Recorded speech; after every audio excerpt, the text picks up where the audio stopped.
बहुत समय पहले एक गांव में एक विचित्र बच्चा पैदा हुआ। उसके 2 सिर, 4 हाथ और 2 धड़ एक ही शरीर से जुड़े हुए थे। लोगों ने उसे द्विशरीरी कहकर पुकारा।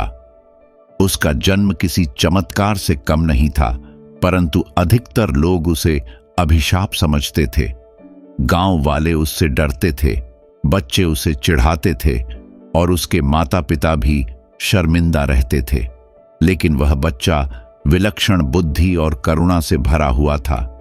जैसे जैसे वह बड़ा हुआ, उसके दोनों सिरों की सोच एक दूसरे से भिन्न थी, परंतु दोनों में एक बात समान थी, मानवता की सेवा। एक सिर तर्क और ज्ञान में पारंगत था, तो दूसरा प्रेम और करुणा से ओतप्रोत। एक दिन वह युवक गांव छोड़कर जंगल में तपस्या करने चला गया।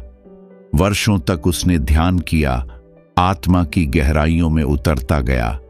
उसके भीतर की द्वैतता धीरे धीरे एकता में बदल गई। शरीर तो 2 था, पर आत्मा एक हो गई। उसने लोगों की सेवा शुरू की, बीमारों का इलाज, गरीबों को भोजन और दुखियों को आशा देना। उसकी ख्याति फैलने लगी। लोग उसे द्विशरीरी संत कहकर सम्मान देने लगे। एक दिन एक बालक ने संत से पूछा, आपके 2 सिर हैं, क्या आप कभी आपस में लड़ते हैं? संत मुस्कुराए और बोले, पहले लड़ते थे क्योंकि दोनों अलग थे, पर अब हम समझ चुके हैं कि सेवा, प्रेम और आत्मज्ञान में कोई द्वैत नहीं होता। जब मन एक हो जाता है तो शरीर की गिनती नहीं रह जाती। शिक्षा।